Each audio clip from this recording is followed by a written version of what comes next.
cause, on assiste dans plusieurs parties du globe à l'épuisement progressif de l'IPv4, protocole Internet version 4, permettant d'identifier tous les équipements connectés à Internet. Et il faut même dire que la conception même de l'IPv4 limite la quantité des équipements susceptibles de s'interconnecter. Résultat, on compte seulement 4,23 milliards d'adresses IPv4 pour une population mondiale estimée en 2016 à près de 7,43 milliards d'individus. Cette situation a démontré la nécessité depuis quelques années d'une migration vers la nouvelle version du protocole Internet, l'IPv6. Alors, question, quels sont les enjeux de cette migration? Quelles sont les stratégies ou politiques d'adoption de l'IPv6 au Congo-Brazzaville? Des questions qui nous semblent un point nommé au regard de ce que le pays, la République du Congo, mise notamment dans son plan national de développement 2022-2026 sur le secteur de l'économie numérique. Alors, pour tenter d'avoir plus d'éclairage sur ces questionnements, nous avons l'honneur de recevoir Monsieur Eric Armel Ndumba. Il est donc conseiller aux télécommunications au ministère des Postes, des télécommunications et de l'économie numérique. Par ailleurs, expert aux télécommunications, réseau et sécurité informatique. Avec lui, nous allons donc discuter de ces questions. Monsieur le conseiller, merci de nous recevoir chez vous et bienvenue dans cet entretien exclusif. Merci beaucoup. Je suis très ravi que vous avez choisi une thématique assez critique qui évidemment constitue un enjeu majeur pour la transformation digitale de nos États, en particulier le Congo, car en fait, on ne peut pas parler de la transformation numérique, la transformation digitale, si nous n'avons pas disponibilisé les ressources Internet nécessaires. Bienvenue à toutes et à tous. Première question, monsieur le conseiller, pour mettre tout le monde au même diapason. Alors, à l'introduction, j'ai parlé de l'IP qui est ce protocole Internet. Alors, quand on parle de l'IP, de quoi parle-t-on? Bon, il faut rappeler une chose. Je pense qu'il est nécessaire d'expliquer d'abord ce que c'est que le protocole Internet pour les citoyens lambda qui ne connaissent pas ce que c'est que le protocole Internet. Ici, le protocole, une adresse IP, donc I veut dire Internet, P veut dire protocole, et comme un numéro d'identification qui est attribué de façon permanente ou provisoire à un device qui est connecté sur un réseau informatique et un réseau de télécommunications. Et donc, c'est sur la base de ce protocole IP que cet équipement est capable de communiquer avec d'autres équipements qui figurent dans le même réseau que lui ou dans un autre réseau différent. Et c'est ce que nous appelons régulièrement le système de routage des communications électroniques. Il faut aussi dire que l'IPv6, dès sa création, n'est la première version de l'Internet Protocol dont vous parlez ici, le protocole Internet numéro 4, dès sa création, au départ, on ne s'imaginait pas qu'aujourd'hui, avec le rythme de la transformation numérique, la transformation digitale, on devait rentrer dans une pénurie d'Internet, des adresses IP par rapport aux équipements connectés. Et donc, évidemment, aujourd'hui, ce protocole Internet utilise les adresses numériques de 32 bits, hein, ce qui signifie qu'il peut avoir environ 4,3 milliards d'adresses uniques. Et lorsque ces adresses ont été créées il y a 40 ans, je pense aujourd'hui, vous l'avez lu certainement, les ingénieurs n'imaginaient pas, comme j'ai dit, qu'il devait avoir suffisamment d'adresses IP hein, pour couvrir en fait tous les besoins du monde. Et d'ailleurs, même quand ça a été créé, 50% des adresses IP ont été réservées pour des entreprises aux États-Unis et les autres 50% étaient repartis au niveau mondial. Vous le disiez, monsieur le conseiller, en 1996, il y a donc cette découverte de l'IPv6 par l'Internet Engineering Task Force qui a ouvert la voie à la migration dont nous parlons aujourd'hui. Nous sommes au 14e séminaire de Fratel à Abidjan, le 8 et le 9 mai 2017. Emmanuel Adjobi, qui est donc responsable de programme de Société de l'information de la francophonie, évoque cette question, les enjeux de la migration vers l'IPv6. Alors, moi, la question que j'aimerais vous poser, qu'est-ce que cela va changer? Bon, il faut dire une chose, c'est que déjà, les adresses IP, le client final, donc l'utilisateur final, lui, il ne voit pas, des fois, il ne s'imagine pas comment il communique avec d'autres devices. Mais celui qui comprend l'enjeu de la migration vers le IPv6 et le IPv4, ce sont ceux qui sont dans le système de l'ingénierie. Parce qu'aujourd'hui, s'il y a pénurie d'adresses IP, évidemment, on aura un problème sur la communication des devices. Et comment expliquez-nous exactement ce problème? Ça va se situer à quel niveau? Le problème se situera au niveau des systèmes de communication électronique. Parce que chaque appareil qui communique avec un réseau reçoit automatiquement soit d'un serveur une adresse IP qui lui permet de se communiquer. Et cette adresse IP, c'est son identifiant dynamique qui le reçoit, qui peut être aussi un identifiant statique selon le langage des informaticiens. Et c'est cette adresse qui lui permet de communiquer avec d'autres adresses. Or, aujourd'hui, au stade actuel où nous sommes, des entreprises, il y a beaucoup d'entreprises aux États-Unis qui avaient réservé des quantités massives d'adresses IP et qui n'ont pas utilisé ces adresses IP. Et d'ailleurs, jusqu'à aujourd'hui, ils n'ont jamais restitué ces adresses IP à la communauté mondiale pour que ça soit réutilisé ailleurs. Ils ont gardé ces adresses IP. Ce qui fait qu'aujourd'hui, nous sommes en train d'aller vers une pénurie. Et donc, pour prévenir cette pénurie, nous sommes... il y a une nouvelle version d'adresse IP qui a été introduite, qui est l'adresse IP version 6, qu'on appelle le IPv6. Ça veut dire que l'IPv6 a donc la possibilité de générer beaucoup plus d'adresses IPv4. Voilà, évidemment, l'avantage du IPv6, c'est celui-là. IPv6 vous donne une quantité, je vais dire, interminable d'adresses IP. Et IPv6, comparé au IPv4, présente également plusieurs avantages. Les avantages en termes de sécurité, les avantages en termes de routage. On en parlera de la sécurité, mais outre les questions d'adresse, on parle également qu'avec l'IPv4, il y a des problèmes de services qui sont limités. Mais avec l'IPv6, est-ce qu'on peut avoir plus de services que nous offre Internet aujourd'hui? Bon, dire que les services sont limités, c'est peut-être pas ça le véritable problème, parce que il y a quelques années, tous les constructeurs des équipements informatiques limiter évidemment le plan d'adressage était sur le IPv4. Donc ce qui fait qu'aujourd'hui, les nouveaux équipements qui arrivent sur le marché, ils sont soit 100% sur ce IPv6, soit ils sont ce qu'on appelle dans notre jargon en dual stack, c'est-à-dire qu'il est compatible en IPv4 et en IPv6. Ce qui fait que si d'un côté vous avez un équipement qui est configuré en IPv4 et que de l'autre côté vous avez un équipement qui est configuré en dual stack, ça veut dire qu'ils peuvent communiquer. Mais par contre, il y a incompatibilité entre un équipement qui est sur IPv6 de communiquer avec un équipement qui est sur IPv4. Je ne sais pas si on se fait comprendre. Parlons de l'économie numérique.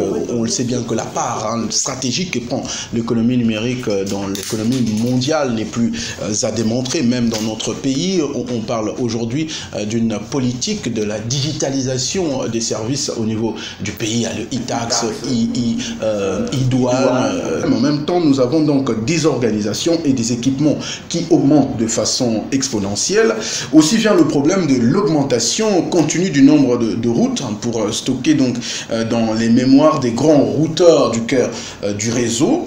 Et à cette question, quelles sont les réponses qu'apporte l'IPv6 à la problématique de l'économie numérique? Bon, je l'ai dit lorsque nous avons commencé notre entretien, je vous ai dit qu'on ne peut pas parler de la transformation numérique si on ne parle pas des ressources Internet. Et lorsqu'on parle des ressources Internet, on fait allusion ici évidemment au plan de routage, au plan de switching. Quand je parle de routage ici, c'est le système qui permet justement aux équipements de communiquer entre eux.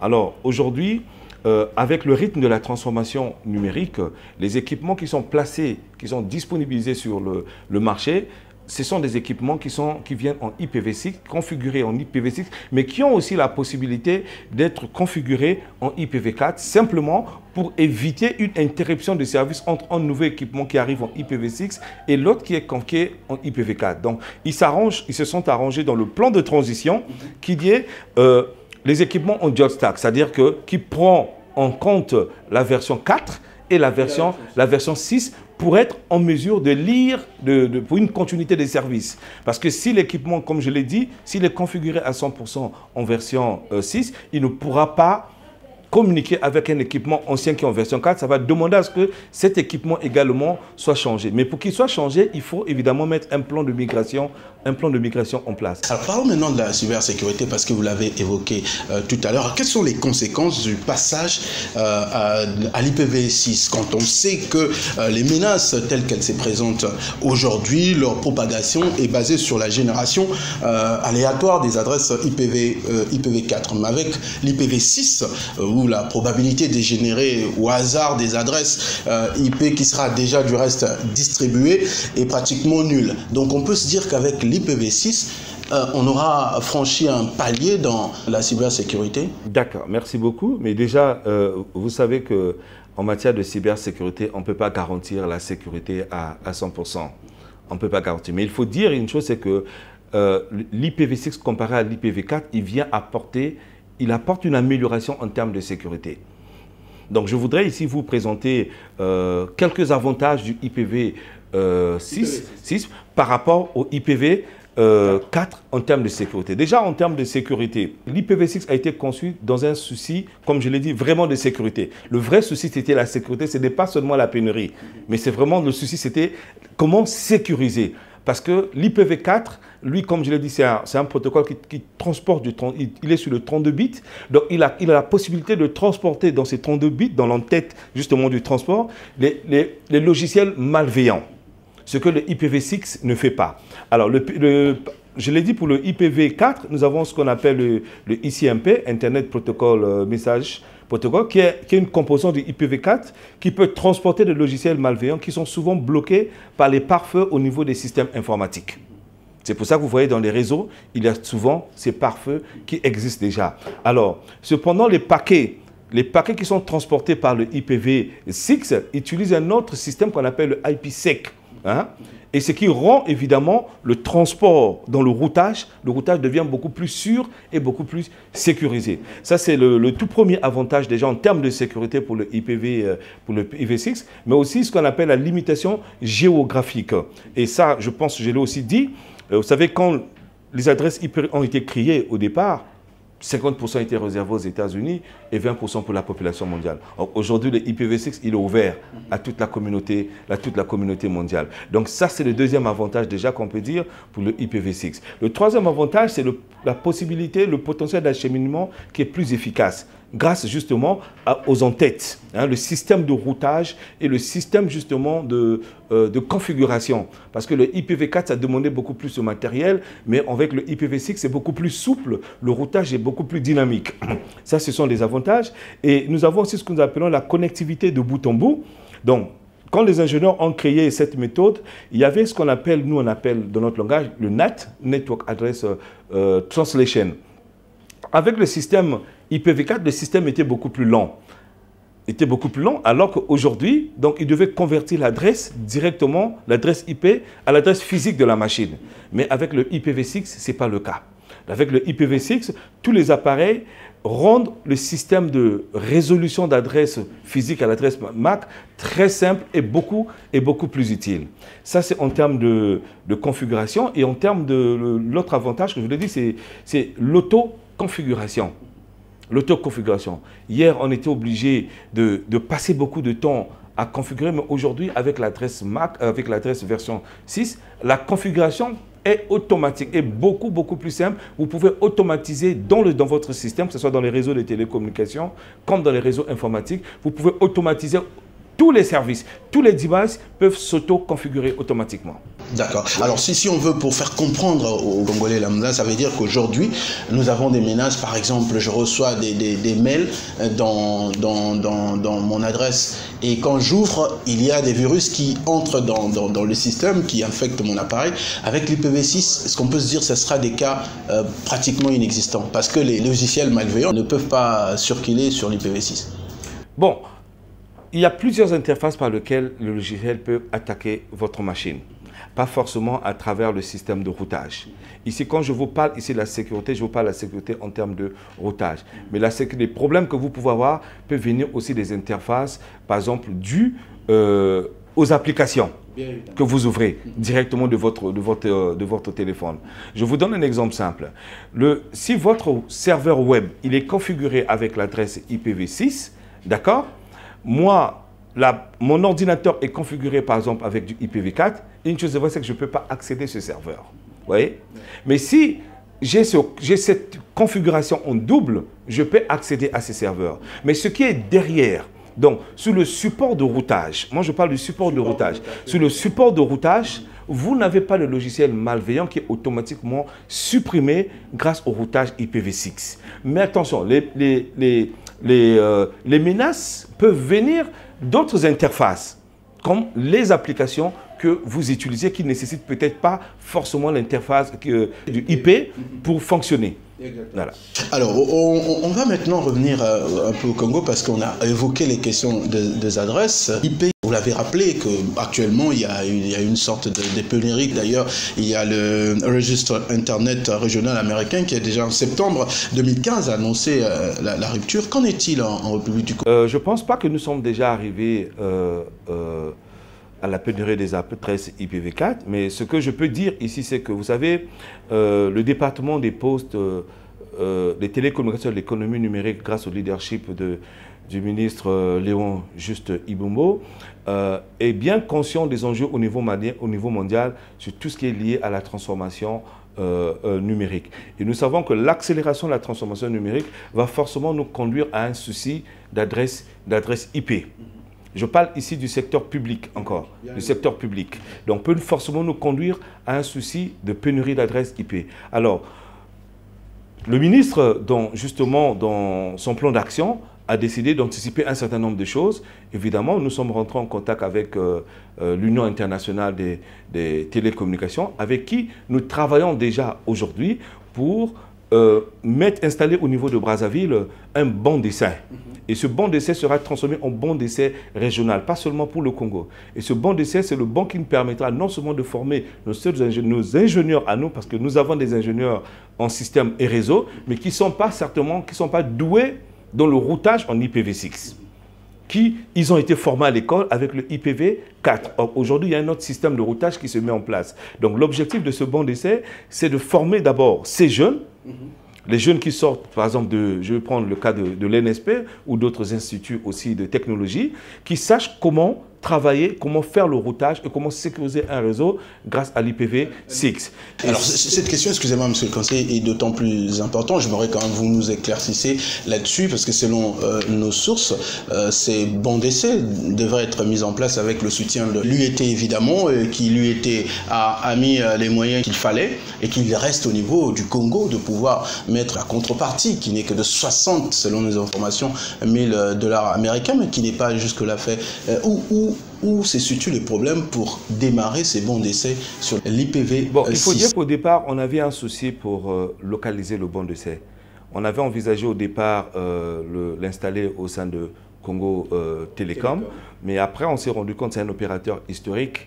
Les étudiants ne pourront pas rentrer tout le temps pour aller faire des simulations, et même des entreprises privées aussi ne pourront pas rentrer dans Congo Télécom pour aller faire des simulations de migration en IPv4, en IPv6. Et donc, avec l'arrivée du Centre africain de recherche en intelligence artificielle, nous allons installer le rack. Il y a, je crois, 2 ou 3 racks du banc d'essai qui sera installé au niveau du Centre africain de recherche. À ce moment-là, les étudiants pourront venir sur place se former en IPv6. On va les former également en simulation en sécurité IPv6 et on va les former sur les plans de migration, comment quitter du IPv6, aller vers le IPv4, quels sont les différents protocoles au milieu à insérer, comment respecter pour éviter les interruptions de service. Et les entreprises également privées comme publiques de la place seront également la bienvenue de venir ici tester d'abord le plan de migration dans le banc d'essai, parce qu'ils viendront avec la configuration en entreprise, d'accord? Ils vont importer leur configuration et ils vont tester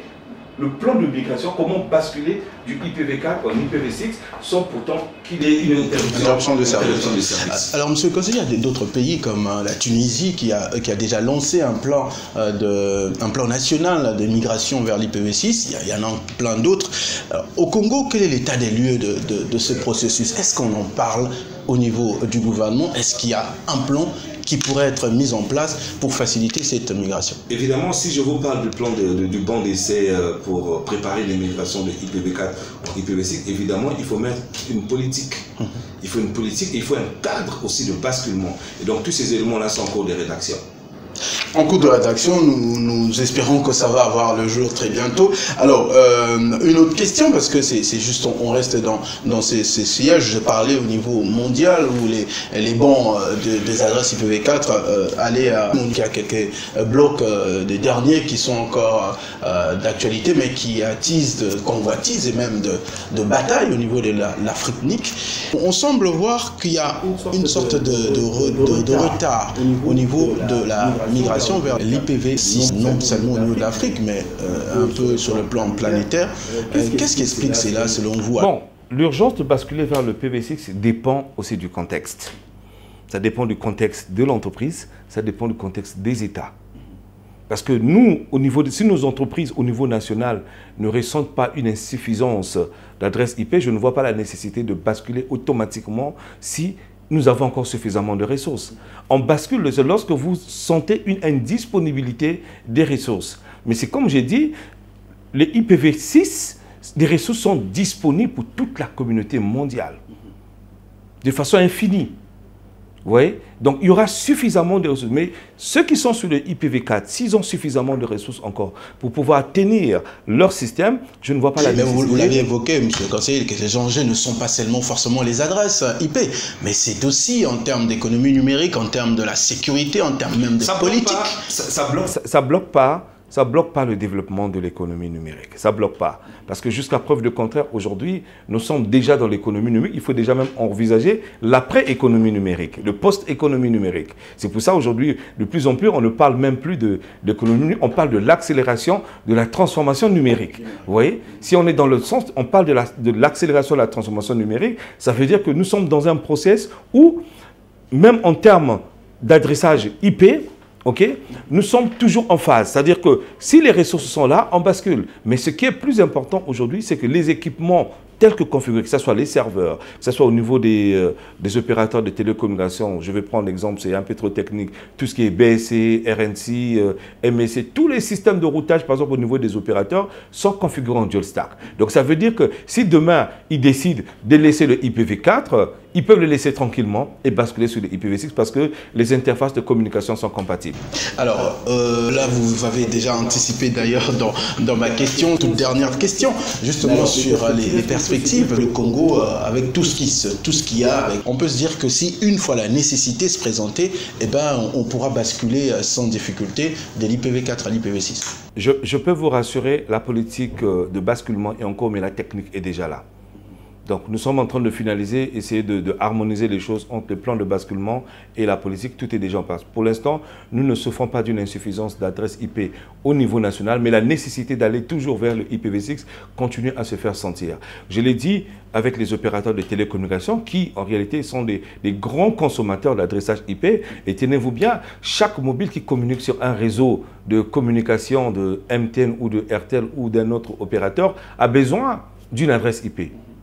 D'accord? En dehors de l'adresse IP qui est générée d'abord pour le mobile, pour qu'il soit pris en compte dans un serveur, mais tous les autres services que ce mobile utilise, donc notamment les applications qui vont avec, tout ce qui va derrière, ils ont des adresses des adresses IP qui sont converties en adresses publiques pour que le service soit rendu possible. Donc vous voyez que les opérateurs sont des grands consommateurs en adresse IP. Mais à ce jour, nous n'avons pas un signal. Aucun opérateur nous a déjà alerté le gouvernement pour dire qu'on va bientôt rentrer en pénurie d'adresses IP. Prenez vos dispositions. Donc je suppose qu'aujourd'hui, ces opérateurs suivent également le rythme de l'évolution technologique. Nous, le gouvernement, de notre côté, nous suivons également le rythme de l'évolution technologique. Et au moment opportun, dès que le besoin va se faire sentir, à ce moment-là, je vous ai dit, le banc d'essai, il est déjà là. On pourra facilement basculer sur les IPv6. Monsieur le conseiller Ndoumba, merci d'avoir disposé de votre temps pour nous recevoir et nous espérons que nous aurons dans de prochaines occasions alors de ces genres de moments d'échange sur tout ce qui touche aux technologies de l'information et de la communication. Encore une fois, merci monsieur le conseiller. Merci. Je vous remercie infiniment pour avoir abordé un sujet assez critique qui n'est pas trop, que beaucoup des journalistes n'abordent pas. Et moi, j'étais très touché. Dès que vous m'avez parlé du IPv6, j'étais très ravi d'échanger ces questions-là avec vous. Merci. Mesdames et messieurs, merci beaucoup. Donc c'était exclusif avec le conseiller Eric Ndoumba. Donc je rappelle, il est expert en télécommunications, réseau et sécurité des systèmes informatiques. Avec lui, donc nous avons abordé cette question de la migration vers l'IPv6. Restez branchés sur nos programmes. D'ici là, portez-vous bien.